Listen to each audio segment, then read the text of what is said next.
বৈশ্বিক অর্থনৈতিক ব্যবস্থায় এক ঐতিহাসিক পরিবর্তন এসেছে।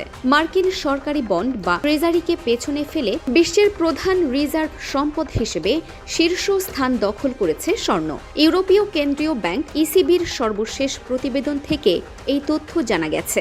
2025 সালের শেষে কেন্দ্রীয় ব্যাংকগুলোর মোট বৈশ্বিক রিজার্ভ সম্পদের 27% ছিল স্বর্ণ, যা আগের বছর ছিল 20%। অন্যদিকে মার্কিন ট্রেজারির অংশ 25% থেকে কমে 22% দাঁড়িয়েছে। টানা কয়েক বছর ধরে বিভিন্ন দেশের কেন্দ্রীয় ব্যাংকগুলোর বিপুল পরিমাণে স্বর্ণ কেনা এবং আউন্স প্রতি দাম রেকর্ড $5,500 ছাড়ানোই এই বড় পরিবর্তন এসেছে।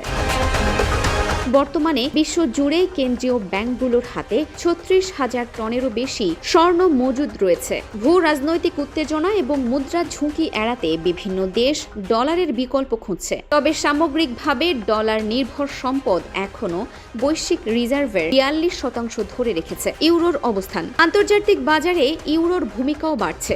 গত বছর ইউরো নির্ধারিত আন্তর্জাতিক ঋণ ইস্যু 30% বৃদ্ধি পেয়েছে এবং ইউরো অঞ্চলে বিদেশি বিনিয়োগ এসেছে 850 বিলিয়ন ইউরো। বিশ্লেষকদের মতে মার্কিন ট্রেজারির ওপর নির্ভরতা হ্রাস এবং স্বর্ণমুখী এই ঝোঁক বৈশ্বিক অর্থনৈতিক ব্যবস্থায় একটি বড় কাঠামোগত পরিবর্তনের স্পষ্ট ইঙ্গিত।